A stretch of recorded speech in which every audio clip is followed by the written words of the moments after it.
नमस्कार। आप चंद्र और आप के एपिसोड 5 में आपका स्वागत है। मैं आपसे प्रार्थना करूंगा सबसे कि मेरे वीडियो को लाइक कीजिए, शेयर कीजिए और सब्सक्राइब कीजिए और अपने कमेंट्स भी लिखिए। हम पिछले एपिसोड 4 से शुरू करते हैं, जिसमें मैंने बताया था कि जो क्विट इंडिया मूवमेंट था वो ब्रिटिश गवर्नमेंट ने क्रश कर दिया था और काफ़ी हज़ारों में 10,000 से भी ज़्यादा को जेल में डाल दिया था। तो वो फेल हो गया था। तो उसके बाद 1945-46 में प्रोविंशियल असेंबलीज के इलेक्शन होने थे। तो वो इलेक्शन हुए जिसमें कि वैसे तो दो मुख्य पार्टियां थी, कांग्रेस और मुस्लिम लीग, लेकिन इस बार मुस्लिम लीग ने ऑलमोस्ट जितनी भी मुस्लिम एक तो 30 कैंडिडेट्स थे मुस्लिम के, वो सारे के सारे मुस्लिम लीग के जीत गए थे जो पाकिस्तान चाहते थे। और हिंदुस्तान के सब जो यूनाइटेड इंडिया था उस टाइम, सब मुसलमानों ने कहीं 99 तो कोई 100% पाकिस्तान के फेवर में वोट दिया था। और लेकिन बाद में मतलब आज के जो मुस्लिम हैं उनके ग्रैंड पेरेंट्स पाकिस्तान नहीं गए, पाकिस्तान बनने के बावजूद भी वो हिंदुस्तान में रह गए। तो जो पर्पस था उनका पाकिस्तान बनाने का वो सब डिफीट हो गया।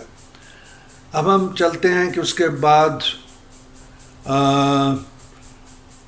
जो इलेक्शन हुए थे उसमें स्टेट गवर्नमेंट्स, प्रोविंस में गवर्नमेंट बनी। पंजाब में एक कंबाइंड गवर्नमेंट थी जो यूनियनिस्ट पार्टी अकाली कांग्रेस की थी। बाकी नॉर्थ फ्रंटियर और सिंध वगैरह में मुस्लिम लीग की गवर्नमेंट बनी थी। तो बाकी सारे देश में कांग्रेस की थी।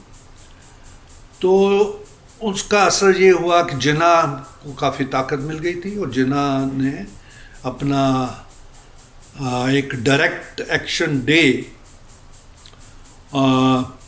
16 अगस्त 1940 को किया था। उस कॉल पे जो बंगाल के उस टाइम चीफ मिनिस्टर थे सोहरावर्दी, उन्होंने मुसलमानों को बुलाया था।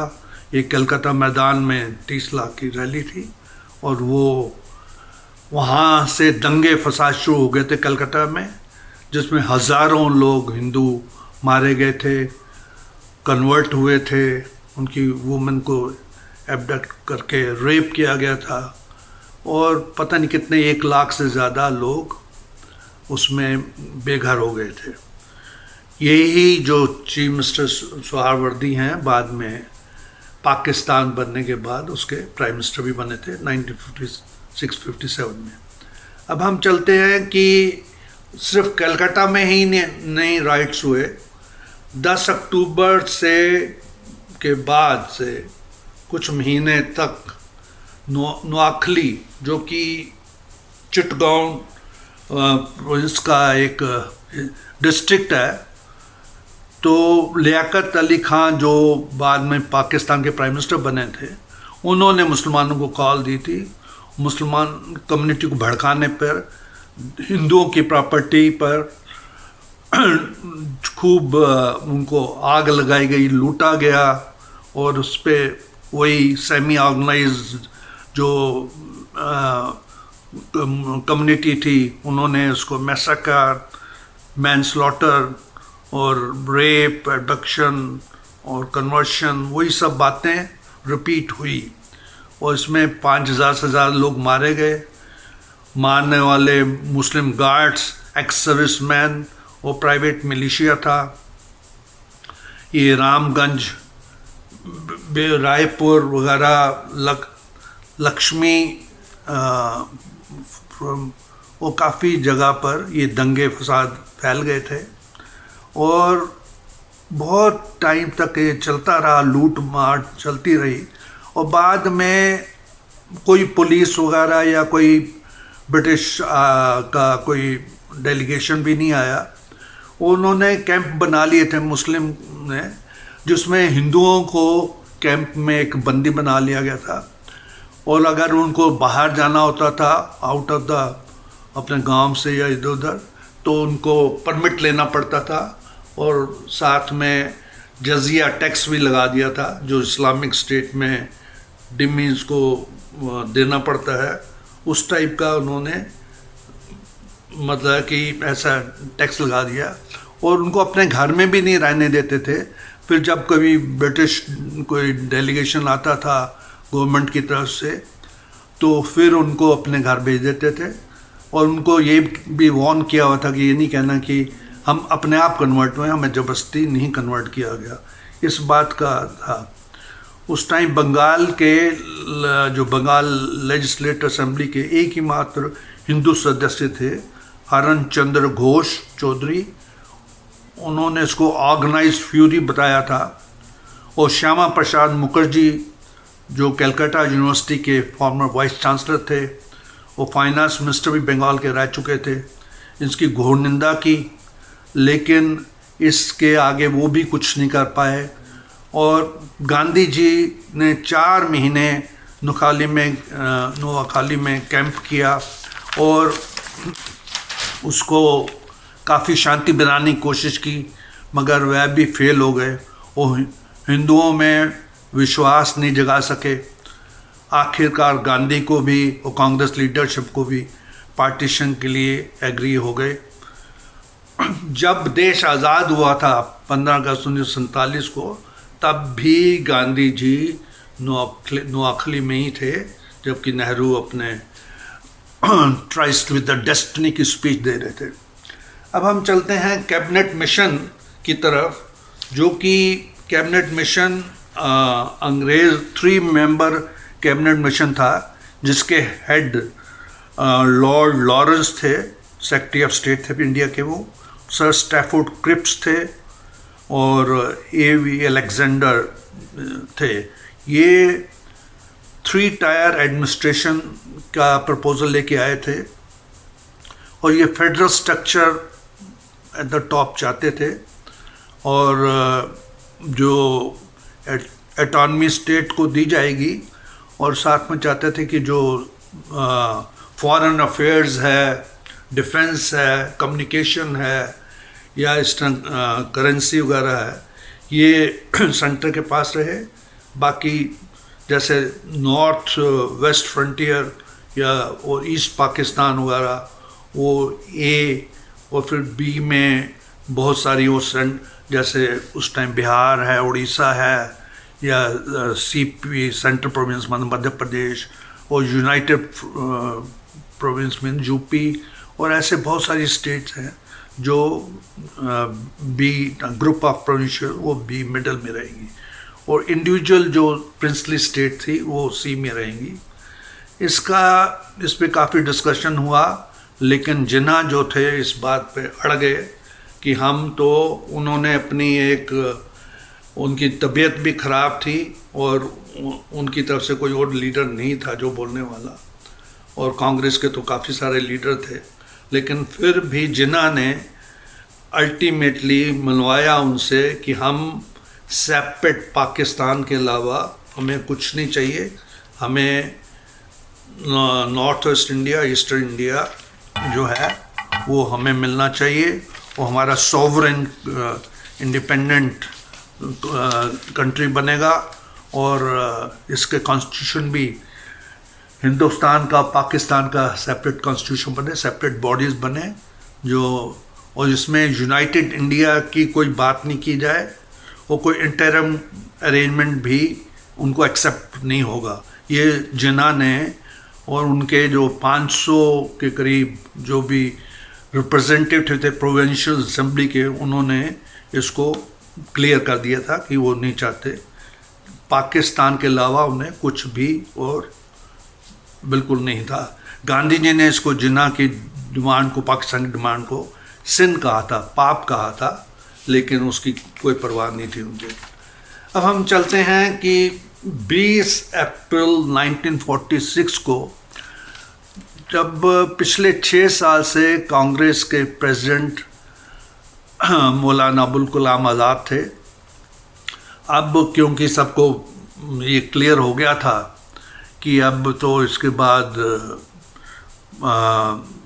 आज़ादी मिलेगी, देश को आज़ादी मिलेगी, और नेहरू जो कि बहुत ही पावर हंग्री थे और बहुत ही सेल्फिश और मक्कार किस्म के आदमी थे और बहुत ही रंगीन तबीयत के थे और रसिक थे, तो जब वैसे तो जो 12 असेंबलीज, प्रोविंशियल असेंबली थी, प्रदेश कांग्रेस कमेटी थी, उन्होंने सरदार पटेल को नॉमिनेट किया था कि वो फ्यूचर जो प्राइम मिनिस्टर बनेंगे देश के, और साथ में उस टाइम कांग्रेस प्रेसिडेंट भी बनेंगे।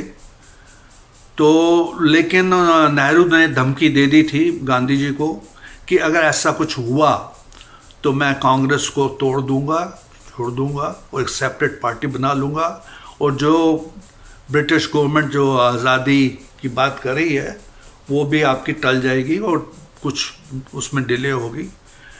गांधी जी ने उनको समझाने की बड़ी कोशिश की, लेकिन वो नहीं माने, अपनी बात से टस से मत नहीं हुए।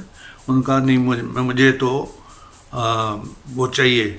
जब गांधी जी ने उनको बताया कि आपके लिए तो एक वोट भी नहीं है, सारे सरदार पटेल के फेवर में हैं, और 2-3 जो थे, एक JB कृपलानी हैं, एक सीतारमैया थे, उनके फेवर में है, या लेकिन उनको इस बात की परवाह नहीं थी नेहरू को। नेहरू ने कहा कि मुझे प्राइम मिनिस्टर बनना है, मैं किसी के अंडर काम नहीं करना चाहता, मुझे ही उसका प्रधानमंत्री बनना है। खैर, तो नेहरू, जो गांधी जी बड़े डेमोक्रेसी की बात करते थे, तो डेमोक्रेसी तो जो इंटरनल डेमोक्रेसी थी वो तो ख़त्म ही हो गई थी। जब भी वो सुप्रीम लीडर थे, चाहे किसी को भी बना देते थे। तो 2 बार पहले भी वो सरदार पटेल को 1929 और 1937 में कांग्रेस प्रेसिडेंटशिप के लिए उनका नाम हटा चुके थे, और अब उन्होंने चाल चली एक, भाई कांग्रेस प्रोविंशियल कांग्रेस कमेटी नहीं बल्कि कांग्रेस वर्किंग कमेटी की मीटिंग होगी, उसमें हम इलेक्ट करेंगे जो भी प्राइम मिनिस्टर है। अब उसमें JB कृपलानी थे और मौलाना आज़ाद थे और नेहरू थे और ये सरदार वल्लभ भाई पटेल थे।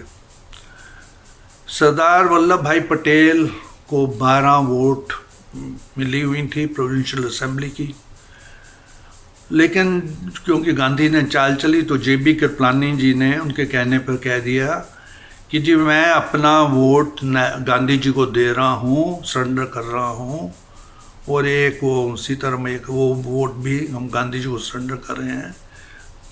मतलब है कि हम चाहते हैं, सरदार पटेल को कहा गया कि आप भी अपने वोट गांधी जी की शरण में डाल दें, चरणों में डाल दें, तो गांधी जी डिसाइड करेंगे।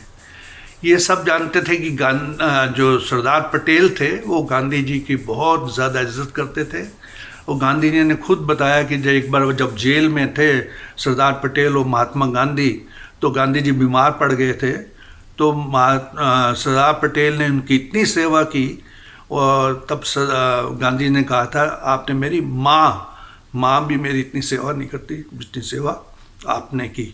तो गांधी जी काफ़ी प्रभावित थे उनसे, सरदार पटेल से, लेकिन वही बलि का बकरा बने।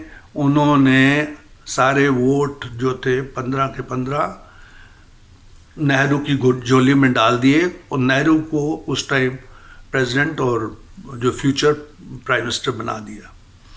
ये एक बहुत बड़ा देश का दुर्भाग्य था कि गांधी जी ने जो ये काम किया, बेशक नेहरू की ये बात तो फ्यूचर डिसाइड करेगा कि गांधी जी क्यों नेहरू से दबते थे या क्यों नेहरू की बात मान लेते थे। पहले भी ऐसे कई बार कर चुके थे, लेकिन इसका देश को बहुत नुकसान झेलना पड़ा। ये बाद के जो इवेंट्स हैं वो भी बताते हैं कि जो सरदार पटेल थे बहुत अच्छे एडमिनिस्ट्रेटर थे, बहुत ऑर्गेनाइज करना चाहते थे। तो इसमें ये भी कहना चाहेंगे कि सरदार पटेल जो बाद में डिप्टी बने नेहरू के और होम मिनिस्टर बने, ये उनकी एबल लीडरशिप थी कि उन्होंने देश के जो बिखरी हुई वो स्टेट्स थी सबको यूनाइट किया। 562 स्टेट्स को, प्रिंसली स्टेट्स को भी उन्होंने यूनाइट किया, इकट्ठा किया और एक सूत्र में बांधा। और एक जूनागढ़ जो कि उसका जो राजा था वो नवाब था, मुस्लिम था, लेकिन वहाँ की प्रजा ज़्यादा हिंदू थी, उनको भी कैसे ना कैसे करके उसको, वो जूनागढ़ पाकिस्तान भाग गया वहाँ का राजा, तो जूनागढ़ को भी हिंदुस्तान में मिला लिया गया।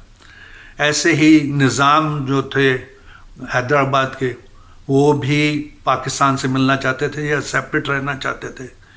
तो ये बहुत एबल लीडरशिप थी सरदार पटेल की, जिन्होंने कि निज़ाम, नेहरू भी नहीं चाहते थे, गांधी जी भी नहीं चाहते थे कोई फोर्स यूज़ की जाए, लेकिन जब वहाँ पर हिंदुओं की हत्या होने लगी हैदराबाद में, हिंदुओं को मारने जाने लगा, वो कासिम रिजवी जो उस टाइम के उनके दीवान थे, तो काफ़ी विरोध कर रहे हो। नेहरू भी नहीं चाहते थे कि इन पे अटैक किया जाए निज़ाम पे, लेकिन जब नेहरू जी बाहर गए हुए थे तो सरदार पटेल जी ने उस पे अटैक करके पुलिस और आर्मी के, तो उसको निज़ाम को भी, हैदराबाद को भी देश के साथ मिला दिया।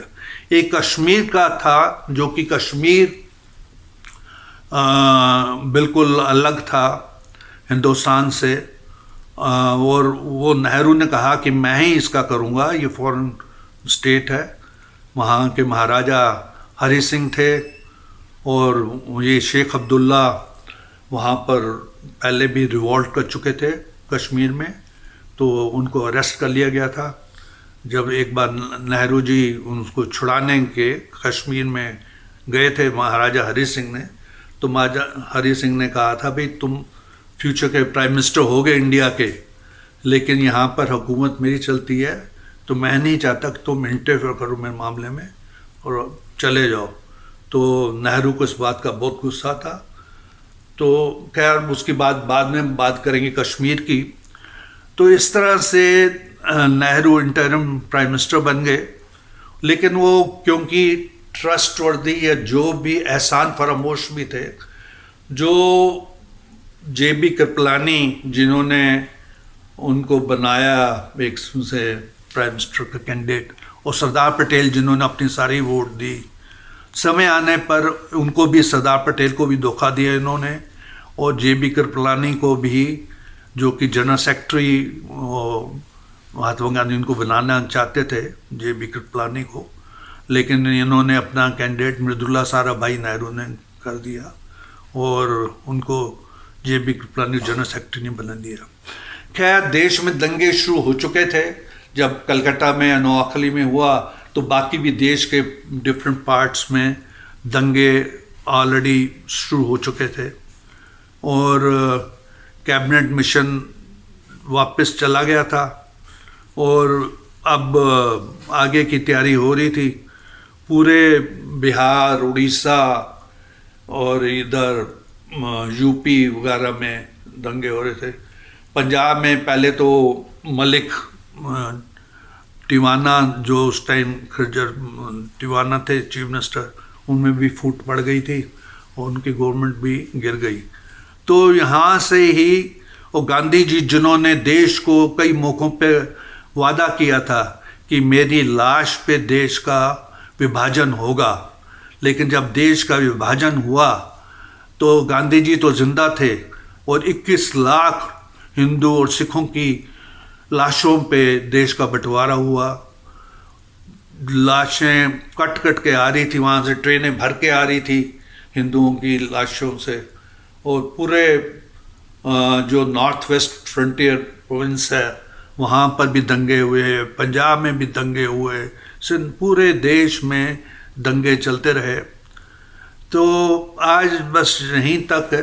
बाकी नेहरू की बहुत प्रेम लीलाएं हैं, प्रेम कहानियां हैं, उसका भी जिक्र करेंगे और उन्होंने कैसे देश को धोखा दिया और उसको हम डिवाइडर इन चीफ क्यों कहा जाता है। ये हम अगले एपिसोड में बात करेंगे इस पर। और नेहरू के कारण देश को क्या क्या मुसीबतें आई, क्या क्या सहना पड़ा, वो बाद में बात करेंगे। तो बस आप मेरे इसको वीडियो को लाइक कीजिए, शेयर कीजिए, सब्सक्राइब कीजिए, अपने कमेंट्स दीजिए। धन्यवाद।